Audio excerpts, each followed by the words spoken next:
Le présenter. Vous avez la parole. Merci. Donc, en préambule, je rappelle s'il est besoin que Asnières est située sous les couloirs aériens de décollage et d'atterrissage de Roissy-Charles de Gaulle et du Bourget, donc 2 aéroports franciliens. Je vais citer quelques faits marquants pour débuter. Près de 2 millions de franciliens sont exposés à un bruit aérien supérieur aux recommandations de l'Organisation mondiale de la santé en raison de la proximité des aéroports. C'est près de 2 millions de franciliens perdent jusqu'à 3 ans de vie en bonne santé en raison des nombreuses conséquences de l'exposition au bruit aérien sur la santé. On peut citer l'impact sur le sommeil ou le développement de maladies cardiovasculaires. Ce sont des éléments qui ont été mis en évidence par une étude de Bruit Parif, association dont la ville d'Asnières est membre. On peut également noter que les populations concernées ont une exposition qui a augmenté au cours des dernières années, particulièrement la nuit. Sur les valeurs limites de bruit la nuit, en 6 ans, il y a eu 80% d'augmentation de la population concernée par ce dépassement des valeurs limites. Au-delà du bruit, il y a une hausse de l'exposition à la pollution de l'oxyde d'azote, qui est particulièrement néfaste pour la santé humaine et l'atmosphère, le secteur aérien étant le 2e plus gros émetteur de ce polluant, l'oxyde d'azote, donc en Île-de-France. On peut aussi noter que le secteur aérien est fortement émetteur de CO2 et que l'ADEME indique qu'une diminution du trafic d'au moins 13% d'ici à 2050 est impérative pour respecter les engagements de la stratégie nationale bas carbone, même en tenant compte de toutes les évolutions technologiques qui seraient envisageables. Donc au minimum, il faut 13% de diminution du trafic. Donc compte tenu de tous ces éléments, nous considérons qu'au-delà de toutes les mesures déjà prises ou envisagées, il est nécessaire de plafonner le trafic aérien. Alors pour l'aéroport Roissy-Charles de Gaulle, ce serait un niveau comparable à celui qui a été fixé pour l'aéroport d'Amsterdam, qui a à peu près le même niveau de trafic, et d'instaurer un couvre-feu du trafic entre 22h et 6h du matin. Ce sont des mesures qui pourraient être inscrites dans les plans de prévention du bruit dans l'environnement des aéroports franciliens, qui sont des plans en cours de définition, en cours d'élaboration ou d'adoption.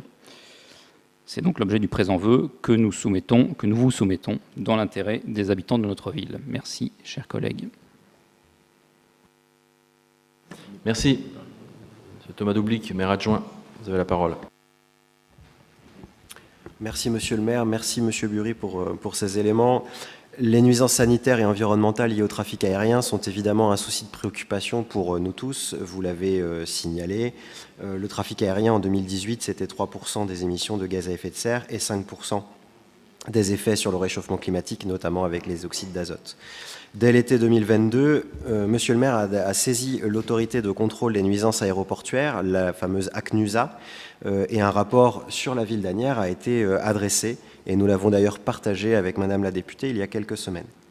Les conclusions de ce rapport nous montrent très clairement qu'il ne faut pas mettre sur le même plan l'ensemble des nuisances qui sont liées au trafic de Roissy-Charles de Gaulle, d'Orly et de l'aéroport du Bourget, ce qui est assez logique vu les situations sur le territoire.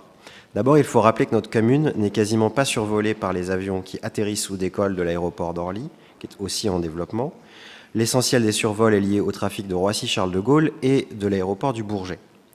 Par ailleurs, le rapport de l'autorité administrative indépendante, donc la fameuse ACNUSA dont j'ai parlé, montre clairement que le trafic lié à Roissy est beaucoup moins impactant que celui du Bourget, du fait des thématiques de survol.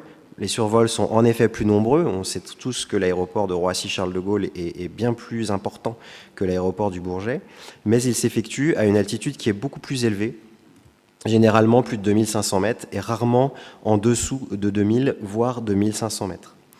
Et c'est effectivement un peu différent pour l'aéroport du Bourget, qui est beaucoup plus proche aussi de nous, avec des nuisances qui sont constatées en phase de décollage, puisque les avions volent dans cette altitude comprise entre 500 et 1000 mètres.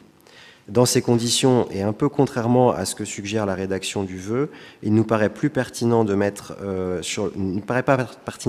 mettre sur le même plan l'activité de ces 3 aéroports. Il faut par ailleurs rappeler, et vous le savez parfaitement, que ce sujet relève avant tout de la compétence de l'État en vue de son intérêt stratégique de tout premier plan, et notamment sur les secteurs du fret et du transport de passagers.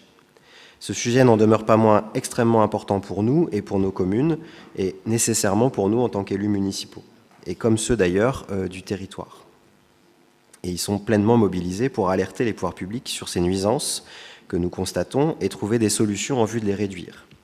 À cet égard, en novembre 2022, nous avons pointé dans le plan climat-air-énergie territorial qui a été adopté le besoin de travailler sur ces questions liées aux nuisances sonores pour l'ensemble des transports, qu'ils soient ferroviaires, routiers comme aériens.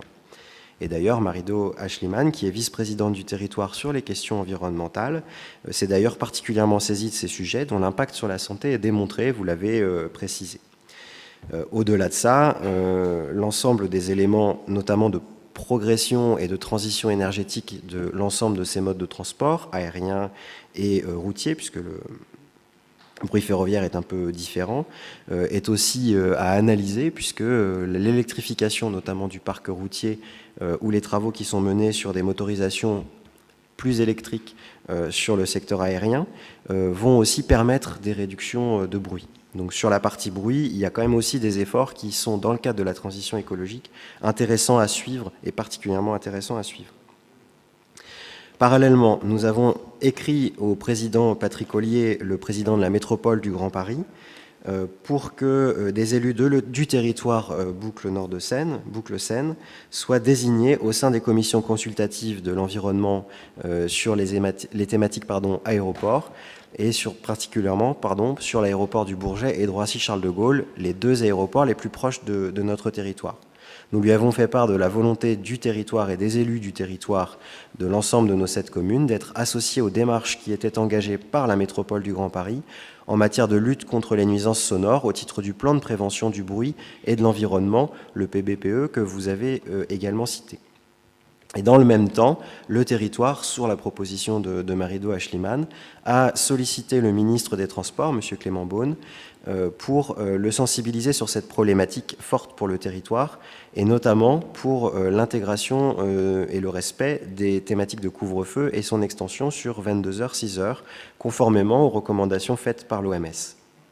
Et sur le Bourget, nous avons notamment souligné le besoin d'une régulation plus efficace du transport aérien. Alors vous le voyez, nous sommes particulièrement actifs et attentifs à cette problématique du transport aérien et de ses impacts pour nos populations et mobilisés pour trouver des solutions. Mais elles ne relèvent bien évidemment pas de la compétence communale et les 3 aéroports ne constituent pas des nuisances similaires pour tous les Agnarois. En conséquence, nous vous proposerons un vœu qui nous paraît plus adapté lors du prochain conseil municipal et nous n'allons pas voter ce vœu pour cette session-ci. Je vous remercie. Merci.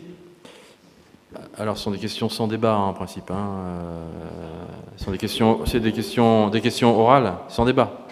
Je suis désolé. Oui. On va le voter. Oui, ça va être au vote, il n'y a pas de souci. Pardon ? Ah oui, pardon. Oui, j'étais sur les questions orales. Exact, vous avez la parole. Mais ça sera voté, oui, on va le mettre au vote, il n'y a pas de souci, oui. Alors après, chacun votera ce qu'il veut. Non, mais justement, en fait, c'est du coup, pour moi, comme c'est un vœu, je sais qu'on a l'habitude de débattre des vœux. Alors, malheureusement, moi, je suis... et pourtant, je rafraîchis régulièrement ma tablette, mais même là, je n'ai toujours pas le vœu dans mes documents, donc je n'ai pas pu l'étudier avant. Le vœu, forcément, tous ces sujets sont très intéressants, comme tout le monde l'a dit. Je souhaitais juste savoir, en fait, dans le vœu lui-même, vu qu'on est en conseil municipal, quel est le vœu vis-à-vis de la municipalité? Est-ce d'appuyer? Est-ce de faire un nouveau courrier? Est-ce que, tout simplement, les éléments qui ont déjà été apportés vous semblent suffisants? Et au-delà de ces éléments-là, qu'est-ce qui est demandé en fait au conseil de faire, ou qu'est-ce qui est demandé au maire de faire là? Parce que en vous écoutant, j'ai l'impression que le vœu était peut-être orienté plus vers l'aéroport de Paris, sur le fait de revoir le trafic aérien, d'étudier, peut-être plus vers la région, vers le territoire. Et donc voilà, j'aimerais juste une précision pour savoir qu'est-ce qui est attendu de la mairie sur ce point-là. Merci. Monsieur Bury. Merci. Oui, donc pour rappel, un vœu, c'est la ville qui adresse à une entité extérieure une demande. En l'occurrence, la demande, je vais vous la lire pour que ce soit clair et transparent pour tout le monde.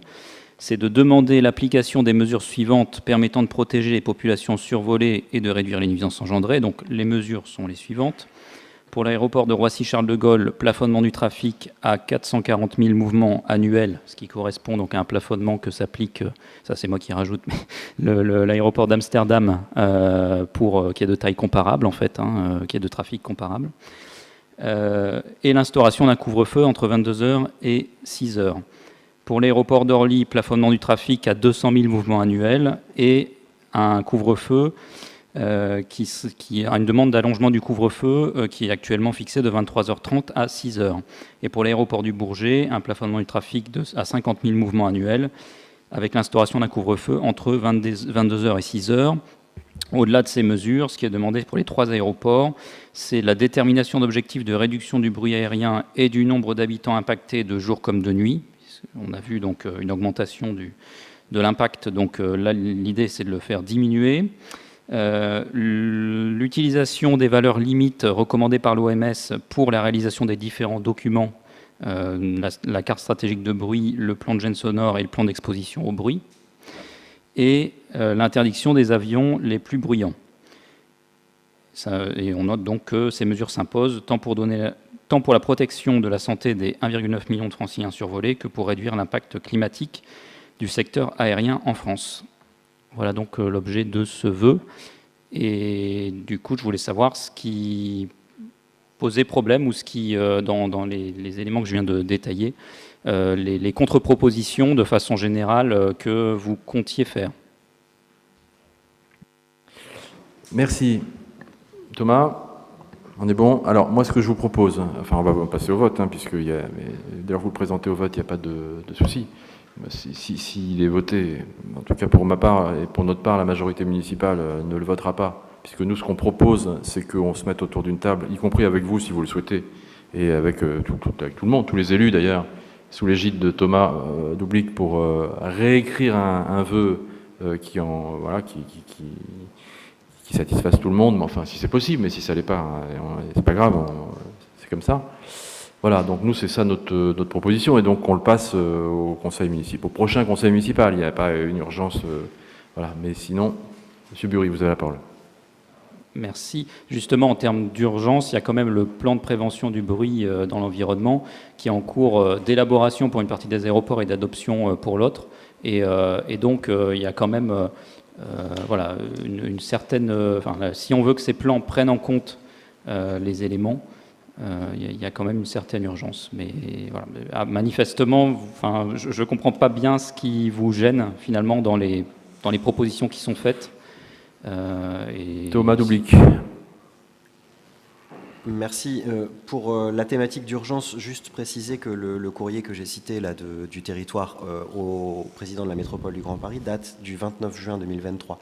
Donc cette thématique-là, elle est bien intégrée entre le territoire et la métropole pour que les enjeux du territoire agnarois et du territoire Boucle-Seine soient particulièrement intégrés dans le plan de prévention des bruits pour l'environnement que vous avez mentionné. Donc ça, c'est vraiment un point intéressant. Le deuxième sujet, mais je l'ai précisé dans l'exposé que je vous ai mis en réponse, c'est que nous souhaitons que, puisque nous sommes une ville particulièrement concernée par Roissy-Charles de Gaulle et par le Bourget, que nous focalisions notre vœu sur ce qui concerne directement et spécifiquement notre territoire. On n'est pas là pour refaire une politique nationale sur l'aérien. On est là pour adapter et pour faire en sorte que les enjeux qui sont liés à Roissy et au Bourget, qui sont notre principale cause de nuisances sonores, soient traités. Monsieur Bury. Merci. Dans ce cas, je vous propose un amendement qui est de supprimer la partie de la délibération qui concerne l'aéroport d'Orly et de se concentrer donc sur ce que j'ai cité pour Roissy-Charles de Gaulle et l'aéroport du Bourget.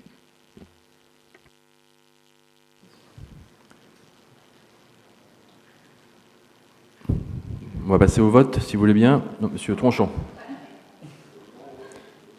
Non, mais moi je vous ai dit la position de la majorité municipale et sur le fond de ce que l'on veut effectivement réécrire. Si vous voulez en être avec nous, vous êtes les bienvenus. Si vous voulez pas, vous voulez pas. Enfin, on va pas Alors, passer la justement, soirée. moi, je voulais juste faire, on a discuté ensemble, nous, on souhaite, dans tous les cas, le sujet est important, le vote n'aura, vu la position de la majorité, n'aura pas beaucoup d'impact, mais nous, dans tous les cas, on soutient quand même cette démarche, on soutient ce vœu, effectivement, d'autant plus avec la proposition d'amendement qui va dans le sens de ce que la majorité souhaitait faire, et nous répondons aussi favorablement à la proposition de s'asseoir ensemble autour d'une table pour un futur vœu sur le même sujet que nous aurons très certainement le plaisir de soutenir également, vu l'importance du sujet.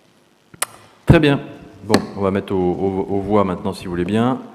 Donc, qui vote pour le vœu présenté par Monsieur Bury?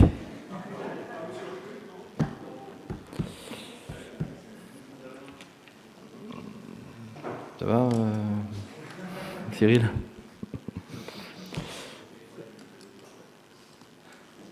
Qui vote contre? Qui s'abstient?